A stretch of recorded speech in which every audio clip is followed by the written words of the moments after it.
Meus caros irmãos, muito bom dia, a graça e a paz do Senhor Jesus Cristo. É manhã de domingo, manhã de escola bíblica discipuladora. E eu quero motivar você a participar da escola bíblica aos domingos pela manhã da nossa igreja. E eu quero pedir a você que esteja orando para o nosso retorno das classes dominicais aos domingos de manhã, o nosso retorno presencial. Muito bem, leio com você nesta manhã o texto de Provérbios, capítulo 4, verso 6. Não desampares a sabedoria, e ela te guardará. Ama, e ela te protegerá. Vamos orar.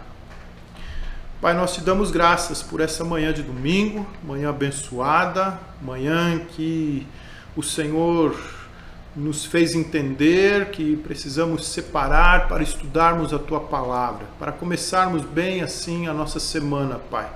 Debruçado sobre a Tua Palavra, esmiuçando a Tua Palavra, estudando, buscando nela o sentido da vida, Pai. Abençoa-nos nesta manhã, na reflexão que vamos fazer, no texto de Eclesiastes. Que seja um aprendizado que faça diferença nas nossas vidas. Em nome do Senhor Jesus. Amém. Nós estamos estudando Eclesiastes, o sentido da vida. Estamos no capítulo 10, pequenas tolices, grandes perdas. E Salomão, para tratar do tema da tolice, ele se vale de 4 ilustrações, de 4 figuras com as quais ele tratou, as quais ele observou e das quais ele tirou lições importantes para registrar, para serem trazidas a nós como palavra de Deus. Ele fala do governador tolo, ele fala do trabalhador tolo, ele fala do orador tolo, e nessa manhã nós vamos pensar no político ou oficial público tolo. Okay? Então, Eclesiastes capítulo 10, no verso 16 ao verso 18.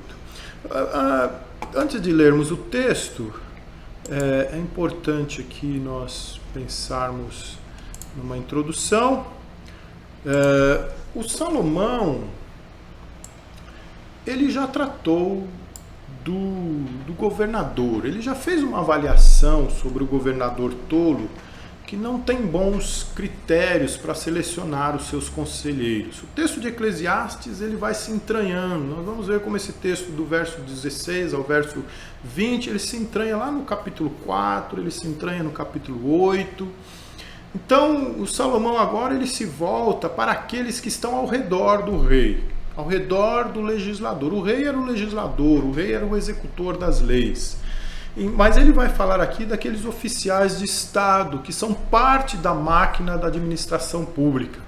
Eles podem até não serem políticos, mas fazem parte da máquina política, estão envolvidos nela.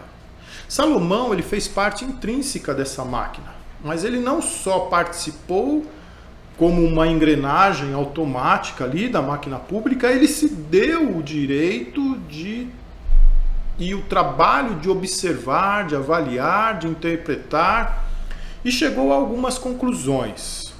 Ele chegou à conclusão de que existem 4 características que homens que fazem parte dessa máquina pública tendem a apresentar em sua atuação, e essas características os definem como tolos.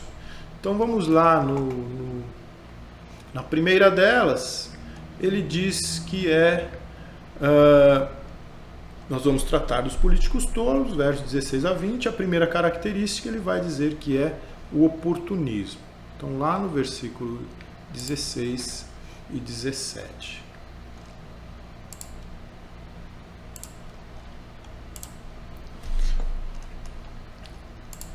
Ai de ti, ó terra, cujo rei é criança, e cujos príncipes se banqueteiam já de manhã. Ditosa tu, ó terra, cujo rei é filho de nobres, e cujos príncipes se sentam à mesa a seu tempo para refazerem as forças, e não para a bebedice. Se o rei ou governador é imaturo, As pessoas que vão rodeá-lo vão refletir sua imaturidade, vão refletir a sua tolice, vão refletir a sua estultícia. E essas pessoas vão entender que fazer isso é levar vantagem. Mas se o rei é de fato um homem nobre, ele vai rodear-se de conselheiros e ministros nobres, que vão prezar pelo bem do país, que vão dar prioridade a isso. Líderes nobres usam sua autoridade em prol do benefício do país, em prol do benefício do seu povo. Enquanto os titulares, os políticos ou funcionários de cargos comissionados, oficiais, por exemplo, usam seus benefícios e a própria nação para tirarem vantagem e valerem-se de sua autoridade de forma abusiva. Eles então também se valem dos recursos públicos para seu próprio benefício. Fazem suas festas, seu horário de trabalho é mínimo, enfim, abusam de seu poder, de sua autoridade, das regalias que têm. Isaías apresenta algo assim, um cenário assim, né? E certamente ele está falando de um julgamento de Deus para políticos e funcionários imaturos. Porque eis que o Senhor dos exércitos, tira de Jerusalém, de Judá, o sustento e o apoio, todo o sustento de pão e todo o sustento de água, o valente, o guerreiro e o juiz, o profeta, o adivinho e o ancião, o capitão de 50, o respeitável, o conselheiro, o hábil, entre os artífices e o encantador perito, dar-lhe-ás meninos por príncipes, e crianças governarão sobre eles. Entre o povo, oprimem uns aos outros, cada um ao seu próximo. O menino se atreverá contra o ancião e o vil contra o nobre. Isso pode acontecer com uma nação, pode acontecer no trabalho, na família e também na igreja. Rodear-se de pessoas imaturas e inescrupulosas certamente vai trazer problemas. Paulo usa o termo bispo em Tito, capítulo 1, verso 5, e aquele termo implica imaturidade, experiência na vida cristã, e é um erro forçar alguém precipitadamente para um cargo de liderança. Alguém que ainda não está preparado, alguém que não está maduro. A idade não é o principal item para a maturidade, mas ela conta muito para que se tenha maturidade. Os anos vividos com atenção e bom aproveitamento das experiências trazem conhecimento de Deus, provocam transformações na nossa identidade, no nosso ser, provocam revisões, produzem compreensões, aguçam o discernimento das circunstâncias, dos fenômenos, também produzem autoconhecimento e uma percepção mais precisa do que é o ser humano, do que é o outro com quem nós tratamos. A Nova Versão Internacional, na língua inglesa, traz assim a primeira parte do verso 16. Ai de ti, ó terra cujo rei foi um servo. E traz uma notinha de rodapé dizendo que pode ser esse termo servo traduzido também como criança. Mas a ideia é que o servo tornou-se rei pela ajuda de seus amigos, como lá no capítulo 4, versículo 13 e 14 que vimos alguns domingos atrás. Melhor é o jovem pobre, sábio, do que o rei velho, insensato, que já não se deixa demoestar, ainda que aquele saia do cárcere para reinar ou nasça pobre no reino deste. Esse jovem empreendeu seu ato heróico, foi apoiado por seus amigos, mas agora ele está obrigado a esses seus amigos, amigos imaturos, amigos ainda jovens, amigos tolos. Precisou dar cargos a eles. Eles fizeram a sua campanha política, foram à guerra com ele, alguma coisa assim. E agora o rei depende deles para manter-se bem no poder. O rei precisa então ser indulgente, perdoar e fazer vistas grossas a muitas faltas dos seus oficiais. Precisa fazer vistas grossas às suas tramóias com o dinheiro público, às suas muitas festas e descompromissos com o trabalho. Assim, a despeito de todo esse egoísmo e desonestidade desses seus assessores, de toda a sua cobrança, eles não podem ser demitidos. A segurança do rei depende deles e o rei atribuiu a eles segurança e direitos, benefícios, privilégios. O rei então precisa ser indulgente, perdoar o tempo todo. Diz um certo dito: ao vencedor pertencem os seus despojos. Ao rei imaturo pertence o oportunismo de seus aliados inescrupulosos. A segunda característica desses oficiais ou políticos é a incompetência. O verso 18 diz assim: pela muita preguiça desaba o teto, e pela frouxidão das mãos goteja a casa. O rei não pode advertir os seus aliados. Ele lhes deve favores. Ele não tem força política. Ele não tem poder de mando. Ele não tem disposição para o enfrentamento. O rei sofre de uma preguiça, né? Porque preguiça não é simplesmente fazer nada. Não é só o ócio. Preguiça é uma indisposição para fazer aquilo que se precisa fazer. Preguiça é uma indisposição para assumir conflitos. Preguiça é uma indisposição para se fazer aquilo que se entende que ainda não se domina. Aquilo que por algum motivo vai ameaçar. A preguiça é não se dispor a correr riscos para fazer o que é certo e manter-se no lugar mais confortável. Tem coisas com as quais não queremos tratar. Tem coisas nas quais nós não queremos mexer. Vai causar dor, vai causar desconforto, vai causar polêmica, vai causar ameaça, vai mexer no relacionamento, vai promover desconstruções, vai requerer grandes revisões.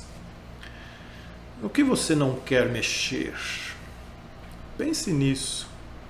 A casa está gotejando e o telhado vai cair. É importante sabermos a hora certa e o que fazer na hora certa. Esse não é um discernimento fácil de se alcançar. É um traço da maturidade que precisamos buscar muito em Deus. Quem guarda o mandamento não experimenta nenhum mal, e o coração do sábio conhece o tempo e o modo. Conhece o momento e a forma de agir. O resultado de o rei se indispor ao que realmente tem que ser feito e agir de forma indulgente é que seus aliados, seus oficiais, seus conselheiros estão ocupados com o seu prazer. O rei não toma as iniciativas devidas por sua preguiça, e os seus conselheiros, as pessoas, os seus oficiais, as pessoas que deveriam estar tratando com o povo, que deveriam estar colocando as coisas para funcionar, estão ocupados com o seu conforto, com seus prazeres. Eles não têm tempo para o seu trabalho, para as suas obrigações, eles não têm tempo para o seu povo. A sua incompetência e preguiça põe tudo a ruir. Quem é negligente na sua obra já é irmão do desperdiçador. Se tem algo que acontece no nosso país em função da falta de compromisso dos políticos de boa parte dos oficiais públicos, é desperdício de recursos públicos. Há uma diferença muito grande entre aqueles que exercem de fato suas obrigações e aqueles que simplesmente usam uma função pública para se beneficiarem. Paulo orienta a igreja para que seus administradores sejam homens maduros, experientes, para que sejam comprometidos com a tarefa para a qual foram chamados, eleitos e escolhidos pela Igreja. Também sejam estes primeiramente experimentados e, se mostrarem irrepreensíveis, exerçam o diaconato, exerçam a administração do que é comum na Igreja. Pessoas imaturas se aproveitam bem dos privilégios e ignoram as responsabilidades, enquanto pessoas maduras veem as responsabilidades e os privilégios para ajudarem o povo, para cumprirem bem a sua tarefa. Indiferença também é uma das características do político e dos oficiais tolos. Esse verso 19 agora, declara a filosofia pessoal do tolo. O festim faz-se para rir, o vinho alegra a vida e o dinheiro atende a tudo. Coma tudo o que você pode, desfrute de tudo o que você pode e lance mão de tudo o que você pode. Ou seja, sirva a mamon. Os políticos e oficiais tolos são totalmente indiferentes às responsabilidades de sua função e às necessidades do seu povo. Temos visto no decorrer dos anos, na história do Brasil, quão fácil é para políticos e outros oficiais públicos inescrupulosos lesarem o povo de seus benefícios, de seus recursos, para construírem suas riquezas particulares. Infelizmente, isso tem acontecido também em instituições religiosas. Muitos líderes religiosos também têm se valido do seu poder, da sua autoridade, abusam do seu poder, lesam o povo e constroem riquezas de forma inescrupulosa para si mesmos. Não tem problema construir riqueza. A questão é como se constrói. Porque o amor do dinheiro é a raiz de todos os males, e alguns nessa cobiça se desviam da fé e a si mesmos se atormentam com muitas dores.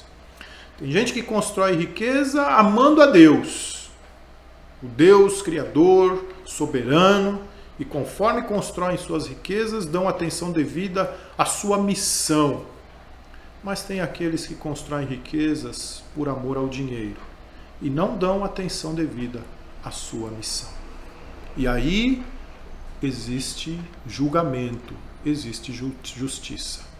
O profeta Amós pregou contra os corruptos de seu tempo, porque eram indiferentes com o povo, pois pisoteavam a cabeça do pobre e tratavam-os como o pó da terra. O texto nos diz assim: suspiram pelo pó da terra sobre a cabeça dos pobres e pervertem o caminho dos mansos. Um homem e seu pai coabitam com a mesma jovem e assim profanam o meu santo nome. Não tratar bem com o que é devido no que diz respeito a um cargo público é falta de temor ao Senhor. É profanação ao nome do Senhor. A justiça pode não alcançar todos os homens inescrupulosos, e certamente não vai. Muita gente vai, entre aspas, se sair bem nessa história. Mas Deus haverá de julgá-los. E o seu julgamento é justo. A indiferença com o povo, que deveria ser atendido em suas necessidades e nas suas mazelas, haverá de ser vingada por Deus. Veja o que nós temos em Malaquias 3:5. Chegar-me-ei a vós outros para juízo. Serei testemunha veloz contra os feiticeiros e contra os adúlteros e contra os que juram falsamente, contra os que defraudam o salário do jornaleiro e oprimem a viúva e o órfão, tecem o direito do estrangeiro e não me temem, diz o Senhor dos Exércitos. A próxima característica é indiscrição. O dito popular "um passarinho me disse" provavelmente tem sua origem nesse verso, o verso 20. Nem no teu pensamento amaldiçoes o rei, nem tampouco no mais interior do teu quarto. O rico porque as aves dos céus poderiam levar a tua voz, e o que tem asas daria notícia das tuas palavras. Aqui nós podemos imaginar um grupo desses funcionários, desses políticos inescrupulosos, tendo uma festa em uma de suas residências, e ao invés de brindar o rei que os colocou ali, o rei que conta com eles, eles amaldiçoam o rei. Claro que não fariam se soubessem, se tivessem certeza que algum amigo do rei estivesse presente. Mas estão certos que a companhia que está ali, que aquele grupo que está ali é confiável e manterá todo o segredo. Manterá todo o segredo das conversas que ali estão sendo feitas. Mas alguém, um passarinho, contou para o rei o que estava acontecendo ali. Eles simplesmente se perdem no que é básico, a palavra de Deus. Contra Deus não blasfemarás, nem amaldiçoarás o príncipe do teu povo. Se não concordamos com uma pessoa que está em determinado cargo, se não apreciamos essa pessoa, precisamos, no mínimo, respeitar o cargo que ela ocupa. Outras referências com relação a este princípio bíblico básico, Romanos 13, versos de 1 a 7, 1 Pedro capítulo 2, versos de 13 a 17. Êxodo, capítulo 22 e 28, que lemos, e o nosso verso 20 de Eclesiastes 10. Nem no teu pensamento amaldiçoes o rei. Esses oficiais não foram nada discretos quando amaldiçoaram o rei. Eles são tolos, pois deveriam saber que um dos seus haveria de usar esse evento para se beneficiar. Eles são assim. Alguém não resistiria em não se valer da ocasião para intimidar seus pares ou para se insinuar ao governo, ao governante, para fazer os seus conchavos. Um homem honesto, um bom político, numa ocasião assim, diria assim: o que é bom para o meu país? Falo para o governante, não falo para o governante? Um militante ideológico, partidário, diria assim: o que é bom para o meu partido?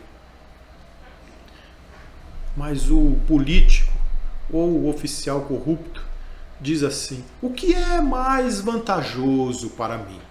O que é mais seguro? O que vai me promover algum ganho pessoal?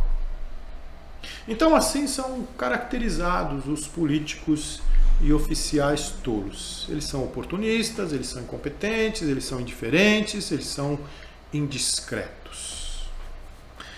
O Salomão, em sua experiência com a máquina da administração pública, entendeu que o melhor é que o rei procure ter o mínimo de pessoas assim ao seu lado, como seus aliados, conselheiros, burocratas, ministros, cargos comissionados. E em se tratando do sentido da vida, Salomão está aqui finalizando o seu argumento de que a vida vale a pena ser vivida, apesar da sua imprevisibilidade e da certeza da morte. Porém, a sabedoria é imprescindível para que a vida de fato valha a pena, para que a vida tenha seu sentido de fato experimentado e promova contentamento, o contentamento que Deus quer que nós tenhamos. Salomão está dizendo que a falta de sabedoria, que a tolice, faz com que a beleza da vida seja ofuscada e para muitos a vida se torne um fardo, uma existência sem sentido. Uma existência de correr atrás do vento, de que tudo não passa de vaidade. O governador, o trabalhador, o orador e o político tolos são ilustrações que Salomão usa para nos ensinar como vale a pena buscar em Deus a sabedoria dos céus, para que vivamos esse verdadeiro sentido da vida. Portanto, Salomão nos mostra que o melhor caminho é confiar em Deus, fazer bem feito o nosso trabalho, aceitar aquilo que Deus nos dá com contentamento, na medida que Ele nos dá, e ter coração grato, coração também generoso. E aí então alegrar-se a cada dia para a glória do Senhor.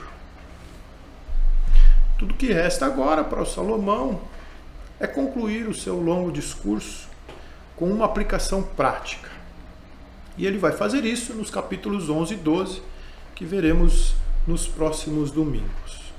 Nesses capítulos ele trará alguns fios de verdades, com os quais ele vai tecer o seu último sermão e conclusivo. E vai nos mostrar de forma mais prática o que Deus espera que façamos, para que cumpramos bem o objetivo da nossa vida e tenhamos bem claro o sentido dela para nós. Nesses tempos que vivemos, quando a vida tem sido tão ameaçada e até banalizada, a palavra de Deus vai na contramão desse tempo e quer nos fazer ver na pessoa do Pai o real, o verdadeiro e o divino sentido da tão valiosa vida que Ele nos dá, da tão valiosa vida que Ele nos dá. Busque intensamente a sabedoria que vem dos céus e afaste a cada dia o teu coração da estultícia. Diz assim o Senhor àqueles a quem Ele chama de filho meu. Um domingo muito abençoado a você. Fica na paz do Senhor Jesus.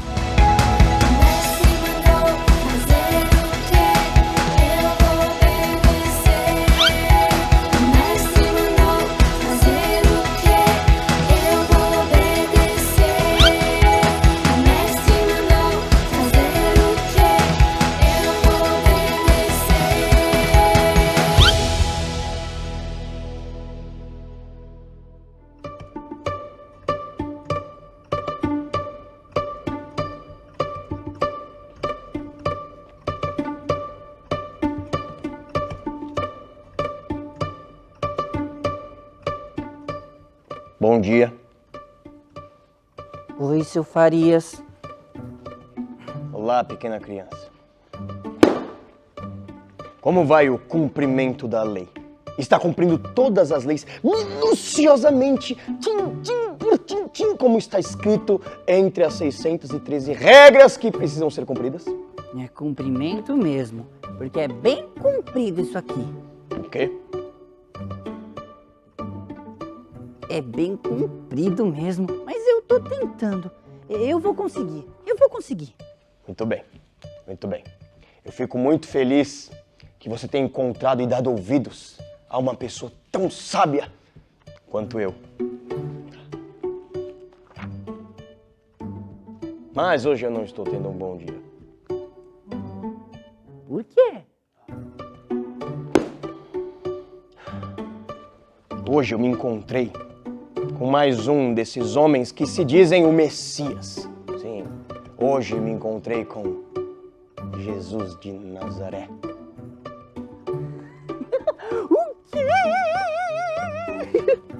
O quê?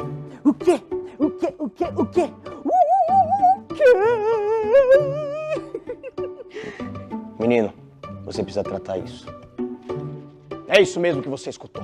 Me encontrei com Jesus de Nazaré. Este que o povo teima em chamar de Messias, de Salvador. E você falou com ele? Ele é incrível mesmo! Incrível? Incrível.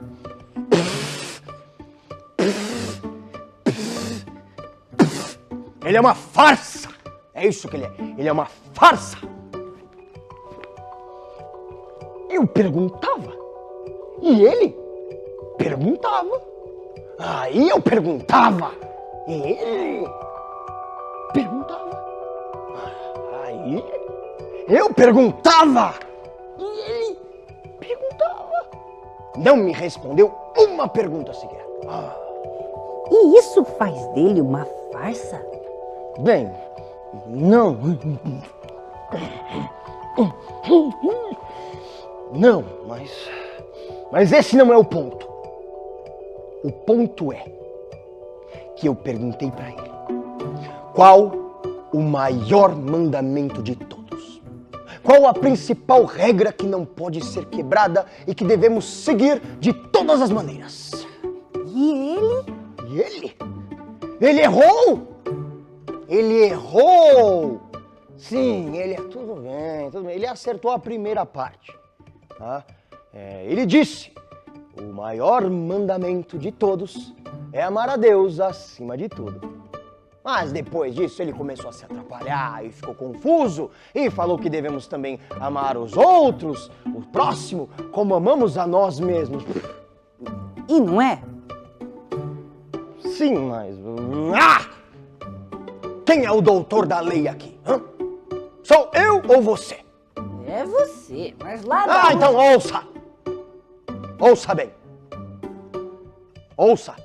Eu tô ouvindo. Muito bem. Ouça. O maior mandamento de todos é amar a Deus e somente a Deus acima de tudo. Veja aí. Veja aí, não? Aqui, ó. Amar a Deus acima de tudo. Tem essa forma de falar mesmo que vai pra cima. E desde antes de Moisés, desde o início de tudo, essa é a lei. Esse é o grande mandamento. Quem quiser falar com Deus, quem quiser se relacionar com Ele, precisa cumprir as leis, cumprir os mandamentos, seguir tudo da forma que está escrita. E eu estou aqui para garantir isso. Esse é o meu trabalho. É o trabalho de todo fariseu. Sim, cumprir, fazer com que as leis sejam cumpridas e andarilho nenhum vai tirar isso de mim. Eu tô confuso. Quem é Moisés?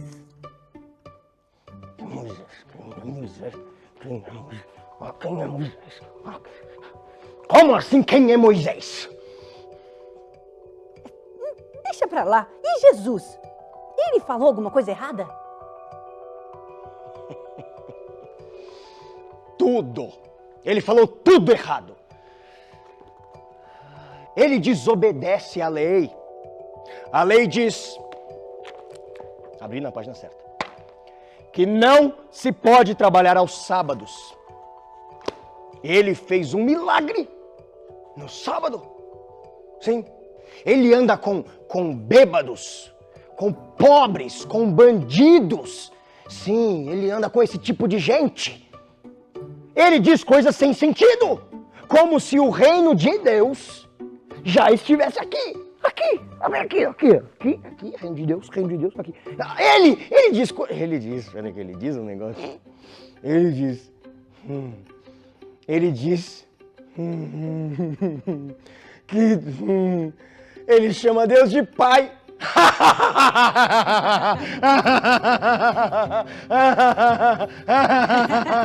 Ele chama Deus de pai. Impossível! Impossível! Impossível! Ele é uma farsa! É uma fraude, ele chama Deus de pai! Essa foi boa!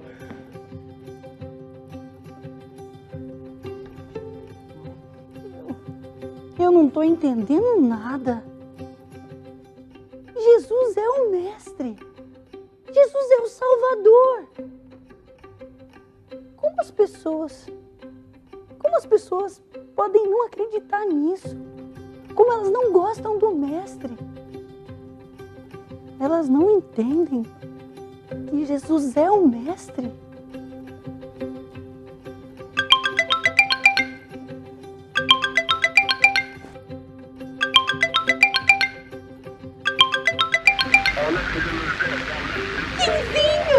Meninas, eu tô muito chateado. O que houve, Quinzinho? Alguém mexeu com você, Quinzinho? Porque eu juro que se alguém tiver mexido com você, eu vou acabar com a raça dele.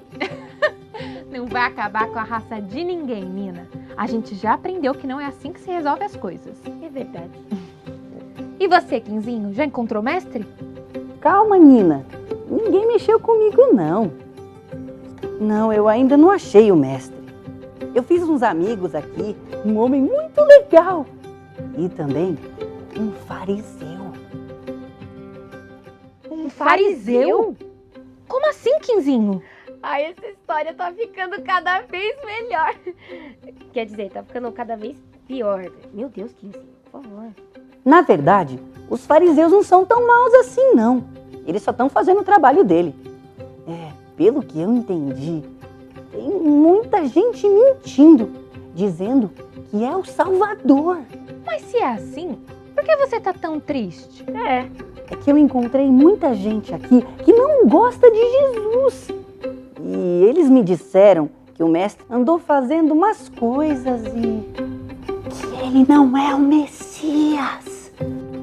Mas é por isso que a gente tá aqui. É verdade, Quinzinho. A gente leu a Bíblia e descobriu algumas coisas sobre Jesus. Não fica assim. Ele é o Messias. Que a gente Descobriu a... Jesus não é Messias. O quê? Ah, não!